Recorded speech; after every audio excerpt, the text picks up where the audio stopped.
उपक्रम परिवर्तन की प्रक्रिया का जो कल अपने जो पहला चरण का अध्ययन किया था, आज अपन उसके दूसरे चरण का अध्ययन करेंगे, क्योंकि उपक्रम परिवर्तन के क्रमागत चरण है, एक के बाद एक चरण के आधार पर उपक्रम परिवर्तन किया जाता है।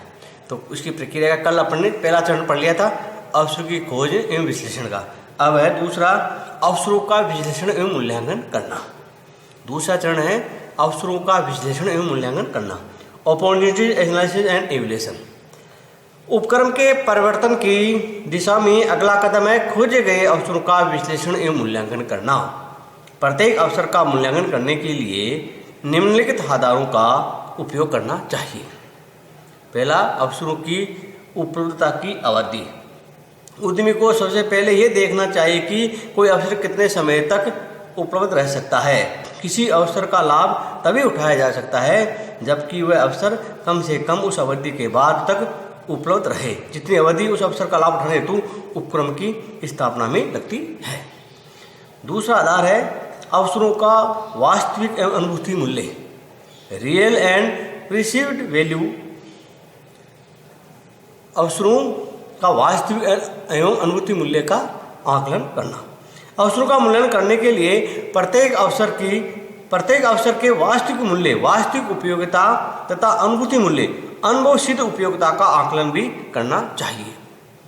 बाजार मांग एवं आकार का आकलन।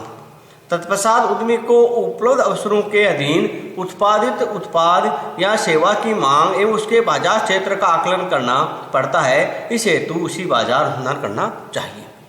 संसाधनों की उपलब्धता। अवसरों का मूल्यांकन करने के लिए संसाधनों की उपलब्धता पर भी विचार करना पड़ता है। कुछ संसाधन संस्था के पास विद्यमान हो सकते हैं तथा कुछ अन्य बाद में किए जा सकते हैं, किंतु सभी दशाओं में अवसरों का लाभ उठाने के लिए आवश्यक संसाधन उपलब्ध होने ही चाहिए। यहाँ संसाधन तात्पर्य वित्तीय, भौतिक, मानवीय, तकनीकी, सूचना आदि सभी संसाधनों से हैं। क्षमता एवं कौशल की उपलब्धता।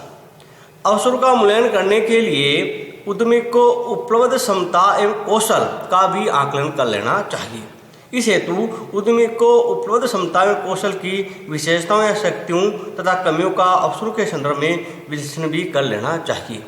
जोखिम एवं प्रतिफल का आकलन। अवसरों का मूल्यांकन करने के लिए प्रत्येक अवसर में निहित जोखिम में उससे प्राप्त होने वाले प्रतिफल लाभ का आकलन भी करना पड़ता है।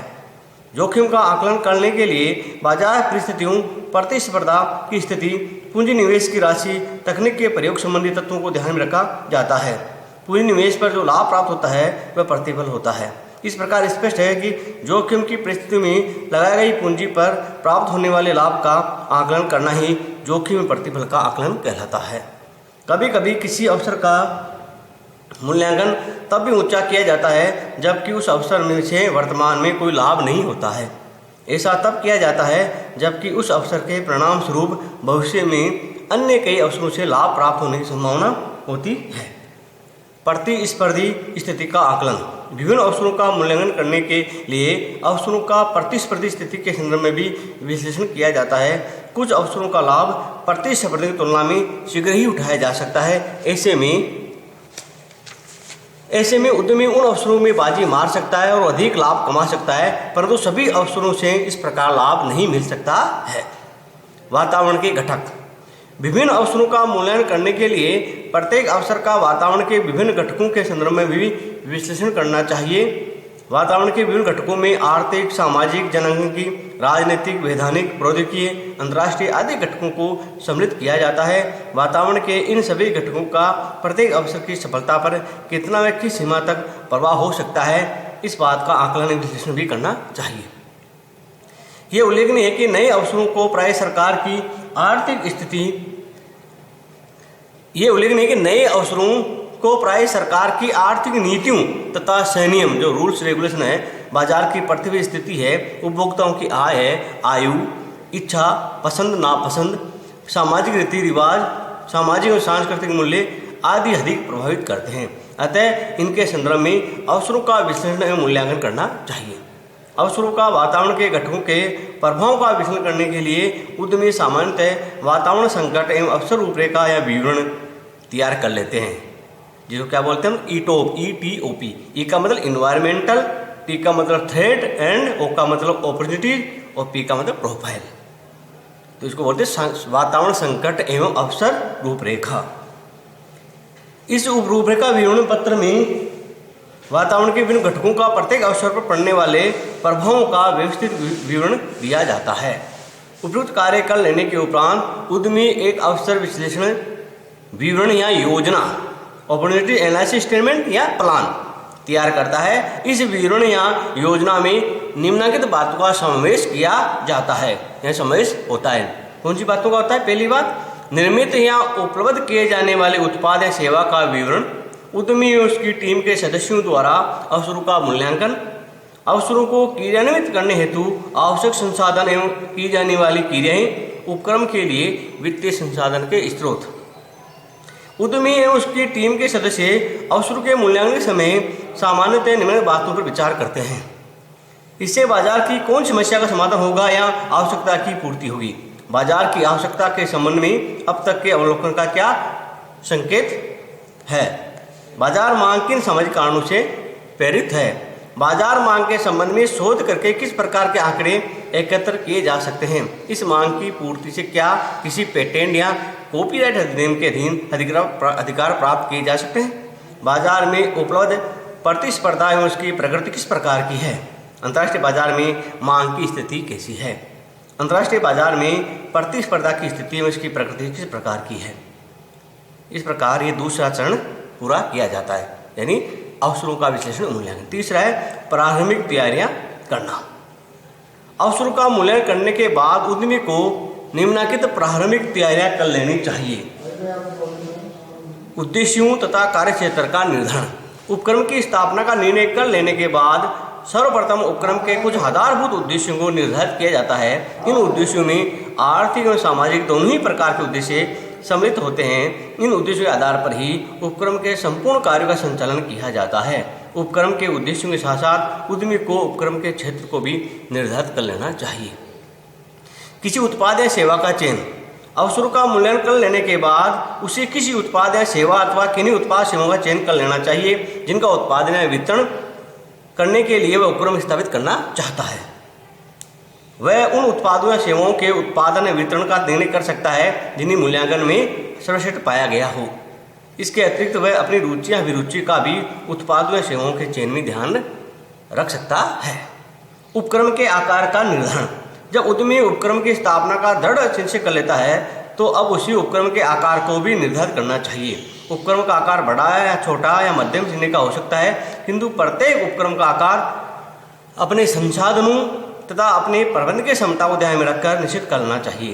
प्रत्येक स्थिति में उपक्रम का आकार अनुकूलतम होना चाहिए। उपक्रम के अनुकूलतम आकार से तात्पर्य ऐसे आकार से है जिसके अंतर्गत उपलब्ध साधनों का सर्वश्रेष्ठ तरीके से उपयोग किया जा सके तथा न्यूनतम लागत पर अधिकाधिक कुशलता के साथ उपक्रम का संचालन किया जा सके। स्वामित्व के प्रारूप का चयन। उपक्रम के आकार पर विचार कर लेने के बाद ही उद्यमी को स्वामित्व के स्वरूप को निर्धारित करना चाहिए। निजी क्षेत्र में स्वामित्व के अनेक प्रारूप है, जैसे एकाकी स्वामित्व, साझेदारी, कंपनी आदि। उद्यमी को इनमें से किसी एक प्रारूप का चयन करना होता है। स्वामित्व के प्रारूप का चयन करते समय उपक्रम का आकार, कार्यक्षेत्र, उत्पादन प्रक्रिया, वित्तीय, प्रबंध की एवं तकनीकी आवश्यकता, जोखिम आदि प्रमुख बातों का ध्यान में रखना चाहिए।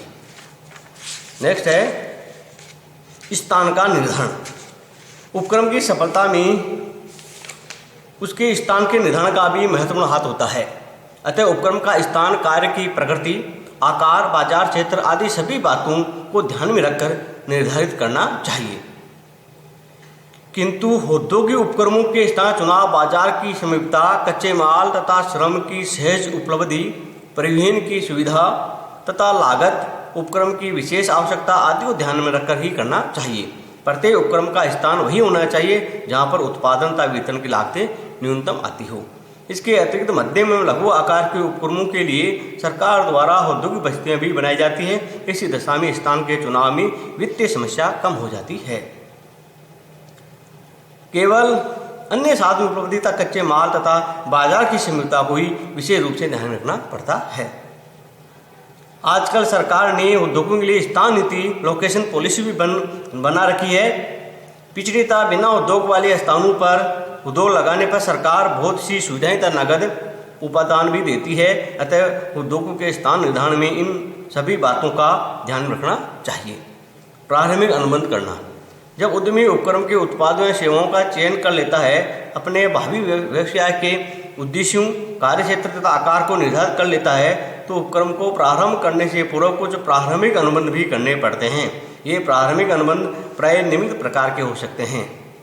यदि वह किसी विद्यमान उपक्रम को खरीदना चाहता है तो उसके स्वामी के साथ अनुबंध करना। यदि वह अपना नया उपक्रम प्रारंभ कर रहा है तो भूमि, भवन, कॉपीराइट, पेटेंट आदि के लिए संबंधित पक्षकारों से प्रारंभिक अनुबंध करना। यदि वह फ्रेंचाइज अधिकार के अंतर्गत उपक्रम प्रारंभ करना चाहता है तो फ्रेंचाइजर्स के साथ अनुबंध करना। यदि वह साझेदारी में उपक्रम स्थापित कर रहा है तो साझेदारों के साथ अनुबंध करना। यदि वह कंपनी का निर्माण कर रहा है तो अन्य प्रारंभिक सदस्यों तथा अन्य पक्षकारों के साथ प्रारंभिक अनुबंध करना। यदि वह सरकार के साथ संयुक्त क्षेत्र में उपक्रम स्थापित कर रहा है तो संबंधित सरकार के साथ समझौता करना। यदि वह विदेशी सहयोग से संयुक्त उद्यम कर उपक्रम स्थापित कर रहा है तो विदेशी सहयोगी फर्म के साथ भी प्रारूप अनुबंध करना। प्रबंध के कर्मचारियों, देशी व विदेशी विशेषज्ञों, वैधानिक सलाहकारों आदि से भी प्रारंभिक अनुबंध कर सकता है ताकि उपक्रम की स्थापना के लिए सभी औपचारिकताएं पूरी करने में सुविधा हो सके। इस प्रकार किसी उपक्रम को स्थापना करने के आवश्यक कदम है, जिनमें पहला कदम है अवसरों की खोज या इनका स्रोत, दूसरा है अवसरों का विश्लेषण एवं मूल्यांकन, तीसरा है अवसरों की प्रारंभिक तैयारियां और बाकी के चौथा चरण का अध्ययन अपन कल करेंगे। धन्यवाद।